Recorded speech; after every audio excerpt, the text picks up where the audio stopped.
E vamos lá para mais um vídeo aqui no canal. Hoje vamos comentar algumas ações que estão no radar aí para 2025, inclusive elas fizeram ou estão fazendo movimentos que podem trazer volatilidade, tá? E até correção aí para as ações agora em 2025. Inclusive algumas até estão aí com dividendos próximos do anúncio, nós vamos comentar. E além disso eu vou trazer outras informações recentes aí sobre as empresas, atendendo a pedidos aqui no canal. Vamos começar com a Copasa. Eu só te peço, antes de qualquer coisa, para dar um like no vídeo, se inscreva no canal se você não for inscrito e me fala aí nos comentários no final do vídeo se você investe em alguma dessas empresas, tá bom? Mas olha só, a Copasa então, né? As ações devolveram aí boa parte dos ganhos, no último ano aí tá quase no 0 a 0 praticamente, como a gente tem acompanhado, a empresa vem aumentando os lucros, isso é positivo, então a gente tem um desconto sim no valuation aí do ponto de vista do lucro, o PL é baixo, está abaixo de 6 vezes, é o menor preço-lucro histórico, principalmente pelo aumento de lucros que a empresa vem entregando desde 2022 para cá. É o que eu sempre falo, a ação descontada é de empresa que entrega lucro e não porque a cotação está em queda. Cotação caindo, quando a empresa é lucrativa, é um atrativo a mais para fundamentar a tese de investimento. Tá? E para quem investe olhando dividendos, olha só, março já devemos ter Datacom. Geralmente a Datacom cai ali depois do dia 20, mais ou menos. Né? Então você que é sócio de Copasa e gosta de se posicionar antes do anúncio do provento, já pode começar a olhar seu preço teto, olhar seu caixa, porque em março aí deve ter algum anúncio já sendo divulgado ao mercado. Lembrando que a empresa já confirmou o payout para 2025, mantido em 50% do lucro a ser distribuído para o acionista. Mas dito isso, quais são as informações recentes? O que pode causar volatilidade agora no curto e até mesmo no médio prazo? E talvez pode até justificar já essa devolução aqui dos ganhos recentes nas cotações. Então, talvez o principal movimento é o novo programa de investimentos que foi divulgado pela empresa no final de dezembro de 2024, que prevê investimento aí acima dos 16 bilhões no período de 2025 até 2029. E aí o detalhe, né? A cifra é muito maior do que o último, que foi previsto em 9,7 bilhões.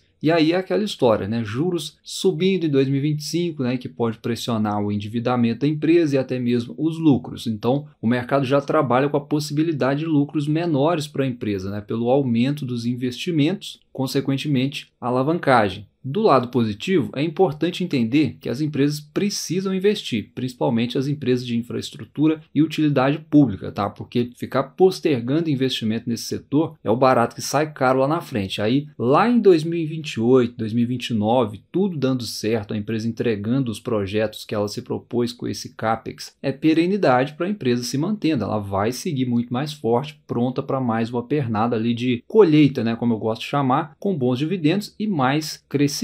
Portanto, você que é sócio, se prepare para menos dividendos a partir de agora, porque como a gente viu com esse CAPEX, o foco é investimento, agora no médio prazo, apesar do payout de 50% ter mantido, possivelmente não veremos mais dividendos extraordinários se mantendo. Então, o que a gente pode começar a observar para a Copasa até 2028, 2029, né, finalizado aqui esse período de investimento, é a receita dando uma engrenada mais forte, porém o lucro se mantendo com sorte ou talvez até caindo um pouco, o que não é ruim. É até normal, dado esse cenário aí que está se desenrolando. E posteriormente os lucros vão começar a absorver a melhora, porque já poderão ser menores custos envolvidos no processo de investimento. Então, de modo geral, essa notícia, apesar de poder alavancar mais a empresa, apesar de poder diminuir o lucro e os dividendos, é uma notícia positiva para o investidor de longo prazo, porque a empresa segue trabalhando, visando o seu crescimento e até lá, quem sabe, vem aí talvez, quem sabe, né, uma privatização, alguma coisa mais concreta nesse sentido. Enfim, como eu comentei aqui, pode corrigir sim, mas dado o contexto, não é perda de fundamentos. Na minha opinião, seguimos de olho em Copasa então em 2025. Vamos passar para uma outra empresa que, apesar de cíclica, é também perene, olhando para ativos, olhando para modelo de negócio e que segue fortemente no radar também para 2025, é a Vale. O setor da empresa é cíclico, a gente já sabe, mas como eu já mostrei aqui antes, nesse vídeo aqui inclusive, ó, a empresa ela já garantiu a sua perenidade, no mínimo ali até lá para 2040 com as suas minas nas mãos, tá? Eu falei nesse vídeo aí, dá uma passada lá depois, mas dentro do que eu comentei, eu disse que pode ser difícil o ano de 2025, né? Inclusive pode ter uma correção aqui das ações abaixo dos 50, muito pela análise técnica, que é coisa que eu não abordo muito aqui no canal, mas o fato é que tem dois fatores que podem contribuir para isso, né? E um deles é o minério de ferro em queda, né? Já é dado ao mercado isso aí, voltou a perder os $100 de novo recentemente, e o outro motivo é o caso da Cosan. Caso a empresa resolva vender sua participação na Vale, é um fator que o mercado pode acabar se aproveitando dele. O fato dela vender em si não é tanto, mas isso pode contribuir para o mercado se aproveitar disso e entrar mais vendedor no ativo, que pode jogar as cotações mais para baixo. É algo que a gente não sabe, mas está no radar. Ou seja, são questões que não dependem da empresa, não dependem da Vale em si. O que depende da empresa, que é o que você, investidor, tem que começar a monitorar. Eu sei que muita gente está preocupado com essa queda, mas é olhar o que a empresa está fazendo. Então a gente tem aqui alguns pontos importantes, movimentos recentes, né? Um deles já é dado ao mercado, que é o aumento de produção, né? Isso já foi divulgado, a empresa vai seguir aumentando a sua produção, vai buscar isso, inclusive desenvolvendo novos produtos ali com os rejeitos do minério, né? Ela está reformulando todas as operações, está descaracterizando as barragens e os rejeitos estão sendo aproveitados de forma a aumentar a produção e desenvolver novos produtos. Um segundo ponto são as reparações, né? Aqui tem a notícia boa também e a ruim que acompanha. A boa notícia é que as reparações, tanto com o Brumadinho, né, e o acordo da Samarco, já estão previstos para a empresa. Isso já é, de certa forma, um alívio, né? Já tira essa incerteza aos olhos do mercado. Mas a má notícia é que no médio prazo, você pode ver aqui, ó, que vai ter desembolsos de caixa maiores, né? Até fortes, inclusive, principalmente agora em 2025 e 2026 por conta disso. Os valores aí estão em dólares, tá? Então, até 2028 vai ter aí grandes desembolsos para a empresa honrar com essas reparações, além da descaracterização de barragens. E esse desembolso pode, como eu falei, pressionar o resultado da empresa agora em 2025. E se o minério não se recuperar, a gente pode sim ter uma correção mais forte aqui nas ações. A notícia no geral é boa, mas tem um possível efeito colateral aí que pode acontecer, tá? E um terceiro ponto que vinha sendo dúvida, pelo menos durante todo o ano de 2024, era aquela questão das renovações de concessões ferroviárias importantes para a Vale e que virou uma polêmica ali, né, depois que o governo questionou os termos que já haviam sido firmados no governo anterior e em 2024 questionando a outorga, cobrando valores que não foram inclusos na renovação na ocasião. E aí isso ficou, né, o ano inteiro sendo discutido, até que agora, recentemente e aparentemente, né, o acordo foi firmado. E acaba sendo também uma boa notícia para a Vale, porque a concessão venceria agora em 2027, né? E se não chegassem num acordo, os ativos poderiam ir a leilão. E aí, se fosse o caso, a empresa teria que disputar isso num leilão com outras empresas e provavelmente pagaria muito mais caro e com risco até de perder essa concessão. Então, apesar de inicialmente, né, ela ter que fazer um desembolso grande por conta disso também, né, e vai ter que provisionar mais dinheiro para isso, é um problema a menos para a empresa, que aparentemente se desenrolou aí nesses últimos dias. Vamos ver se a empresa divulga algo mais detalhado sobre esse desembolso aí, desse acordo com o governo especificamente, tá? Mas é como eu falei, o que está dentro das possibilidades da empresa fazer, ela está fazendo. Não está saindo barato, mas menos pior do que se ela não resolvesse essas questões, tá? E aí daqui para frente é a empresa focar nas suas operações. O cenário é pressionado para a Vale. Entenda isso. Se você é investidor, não espere um 2025 maravilhoso, principalmente para minério. As perspectivas são para preços em queda, mas para quem é sócio, acho que a tese não muda. Está longe aí de ser o fim para a Vale em 2025, né? Lembrando que a tese é para quem não está com a carteira poluída em commodities, tá? Aí a gente tem ali um risco-retorno interessante, porque o valuation é descontado, né? A empresa não negocia com PL caro, o preço sobre valor patrimonial está bem abaixo da média para uma empresa que vem segurando seus lucros ali ainda em patamares adequados, né? E a dívida,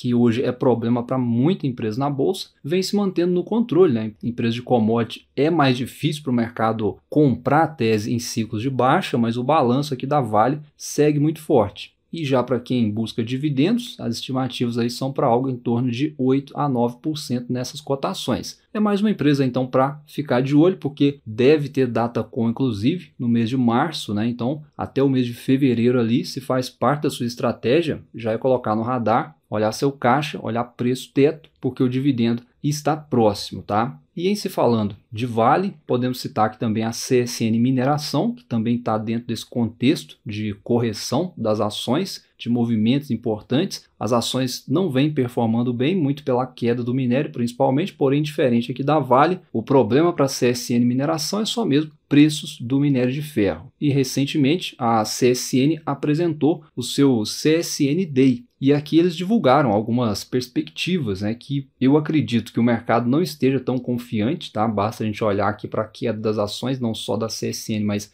também da Vale, porém eles que divulgaram, né? Então a gente tem que acompanhar, mas olha só, eles esperam aqui um preço do minério de ferro entre 100 a 110 dólares em 2025. Será que é possível? Porém, o que se especula no mercado é algo em torno de 95 dólares aí para preços de minério em 2025. É bem abaixo do que eles estão acreditando. É o que, se realmente acontecer, é mais correção, é mais queda para as ações, tá? Então esse tipo aqui de estimativa, esse tipo de projeção de curto prazo para uma empresa cíclica, na minha opinião, é algo que tem grande chance de não acontecer. Então pode acabar frustrando aí o investidor, tá? Além de outras questões também, né, que são dúvidas que eles colocaram aqui, né? Eles apontaram que o governo chinês deve impulsionar consumo, além de uma estabilização do mercado imobiliário. O que a gente pode fazer é ficar de olho. Se você é investidor, acompanhe aí o case em 2025. Se acontecer, muito bom, excelente, né? Apesar de ter grande chance disso não se concretizar. Mas enfim, é importante para você, investidor, assim como investidor da Vale, é a visão de longo prazo.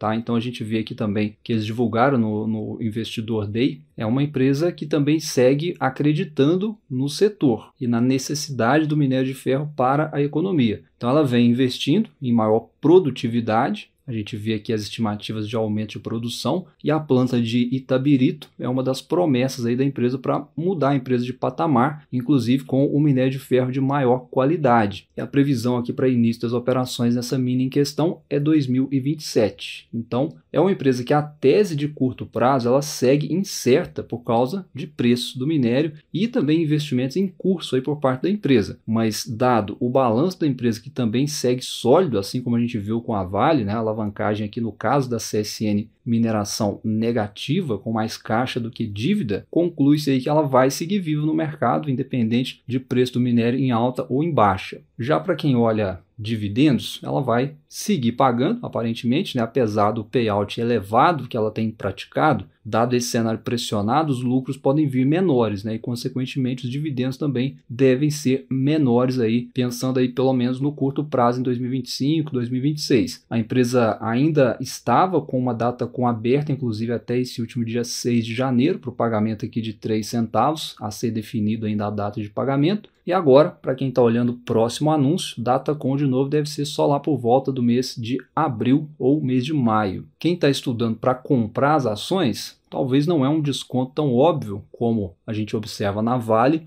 mas pode ser uma empresa que o mercado ainda não precificou corretamente. Mas a minha opinião, para quem quer se expor ao setor de minério de ferro e quer ficar de fora da Vale por causa de todo o ruído que aconteceu, a CSN Mineração segue sendo aí uma boa opção, tá? Você que é investidor, que está me acompanhando até aqui nesse momento, essas empresas aqui, elas estão fazendo movimentos importantes e até decisivos, né? Como é o caso aqui da Copasa, onde eu mostrei um novo ciclo de investimento. Pode pressionar as ações? Pode, mas é um movimento necessário, assim como eu acabei de discutir com a Vale e a CSN, né, que também estão fazendo movimentos que são necessários aí para a continuidade da empresa. Porém, a questão aqui para as duas é que o produto delas no mercado está desvalorizado, né, e aí pode pressionar as ações. E ainda comentando aqui entre as boas empresas, porém, né, que tem espaço para correção dado alguns movimentos, eu destaco aqui a Irani. Essa que vocês têm pedido para comentar e falar de dividendos principalmente, né? As ações voltaram a subir nessa última semana, mas no geral é uma queda forte, mas essa alta que a gente está observando agora é principalmente pela notícia de impacto positivo de 168 milhões no lucro da empresa oriundo ali de créditos tributários. É uma boa notícia sim, dinheiro é sempre bem-vindo, o mercado gosta, mas isso aqui não necessariamente tem a ver com o negócio e a perenidade da empresa no mercado. Tá, pessoal? É o negócio da empresa que precisa evoluir. Essa é que é a questão. Então aqui talvez um sobe no boato e cai no fato